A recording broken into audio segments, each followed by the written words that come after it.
Aujourd'hui, direction le jardin avec Jonathan. Il va nous parler d'un arbre vraiment fascinant, souvent considéré comme unique au monde. C'est le Ginkgo biloba. Qu'est-ce que c'est que cette bête ? Bonjour Vanessa. Alors cette bête, on l'appelle aussi l'arbre aux 40 écus. Il faut savoir que le ginkgo est un arbre vraiment très particulier. C'est une espèce très ancienne. Elle est présente sur Terre, d'après les botanistes, environ depuis 260-270 millions d'années. Donc on est vraiment sur un arbre qui est considéré comme fossile vivant. Alors comment on le reconnaît, cet arbre-là ? Alors c'est très facile. Il a vraiment un feuillage très particulier, en forme d'éventail. Et sa grande particularité, c'est qu'en automne, il prend une teinte totalement jaune doré, ce qui en fait vraiment un arbre époustouflant. Est-ce qu'il a d'autres particularités encore ?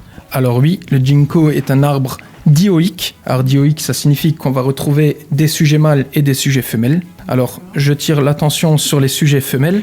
Elles peuvent produire des fruits et les fruits ont vraiment une odeur nauséabonde. On est une odeur similaire et proche du vomi. Ça donne pas envie. Non, je sais bien.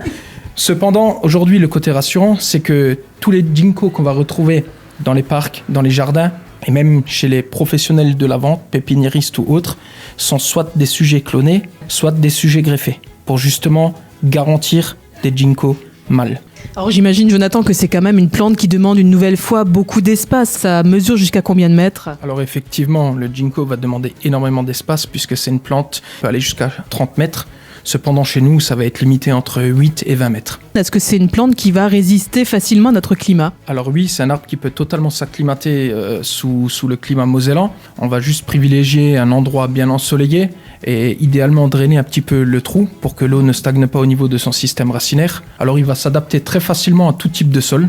On est plutôt sur un sol calcaire, plutôt acide, il va vraiment s'adapter très très facilement. Cependant, il faut vraiment prévoir un bel espace parce que, en termes de largeur également, le ginkgo peut facilement atteindre 6 à 10 mètres. Comment on va l'entretenir du coup une fois qu'il est planté chez soi ? Alors en soi, il n'y a pas grand chose à faire sur cet arbre-là. Il a une rusticité qui va facilement atteindre moins 25, parfois même moins 30 degrés. C'est un arbre qui est très facile à vivre, même à des endroits très pollués, c'est-à-dire qu'on peut même envisager sa culture dans des grandes villes. Il faut savoir que le ginkgo est également un arbre chargé d'histoire, parce qu'il existe depuis plusieurs millions d'années, comme j'ai pu le dire précédemment. C'est un arbre aussi qui va pouvoir vivre environ jusqu'à 1000 ans. Et pour la petite histoire, c'est un arbre qui a survécu au Japon lors du bombardement de Hiroshima. Seulement quelques jours après, c'est un arbre qui est reparti en pousse. Donc c'est vraiment un arbre très robuste, rustique, et on le considère un peu comme un arbre intemporel. Là, il faut quand même savoir ce qu'on fait, parce qu'il nous survit du coup. Il va nous survivre, effectivement. Là, ça En va héritage. se transmettre de génération en génération, effectivement.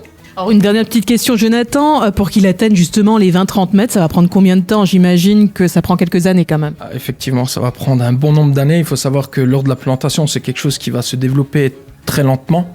Une fois installé, au bout de 5-8 ans, il va commencer à se développer, mais tout en ayant une croissance relativement lente à modérée.